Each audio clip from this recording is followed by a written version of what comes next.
Megi Akjandri, warga asli Muara Punjung, Kecamatan Babatoman, Kabupaten Banyuasin, Sumatera Selatan, melaporkan suaminya berinisial NI ke SPKT Polrestabes Palembang. Korban Megi mengaku mengalami kekerasan dalam rumah tangga atau KDRT yang dilakukan suaminya hingga mengalami luka-luka di bagian kepala. Aksi KDRT ini diketahui terjadi di rumahnya yang beralamat di Jalan Pipa, Lorong Karate, Kelurahan Sukadadi, Kecamatan Sukarame, Palembang. Korban mengatakan awal kejadian dirinya meminta terlapor untuk bekerja, kalau tidak akan diceraikan. Hal itu diungkapkan korban karena butuh biaya hidup dan menafkahi keluarga.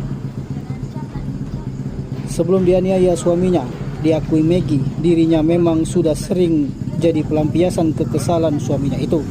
Sudah tidak terhitung lagi terlapor melakukan KDRT kepada dirinya. Intinya, dia melaporkan bisa tertangkap dan mempertanggungjawabkan perbuatannya. Laporan korban sudah diterima pihak SPKT Polrestabes Palembang dengan dugaan tindak pidana kekerasan dalam rumah tangga.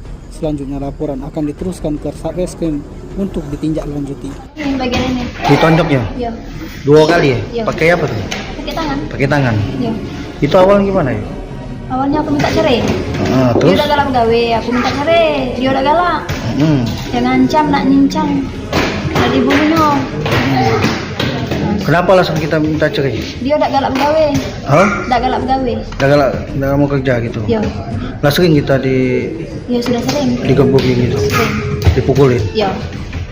Jadi kita minta cerai dia nggak mau gitu? Iya. Terus dipukulnya di bagian apa? Di... 2 kali? Iya. Di mana itu? Di rumah. Di rumah kita? Iya. Yang nolong siapa waktu itu? Ada satu? Nenek di depan rumah. Nolong? Iya. Supaya kita teriak? Iya. Nah itu siapa? Suami kita kan? Apa? Yang mukul suami kan? Iya. Nah suami pas sudah mukul tuh lari apa gimana? Dia di rumah itulah ancam motor nak diambilnya. Nah aku melapor, pas aku melapor dia udah mati lagi, dia pergi. Dia ngilang gitu? Iya. Tim Liputan Sumsel Update.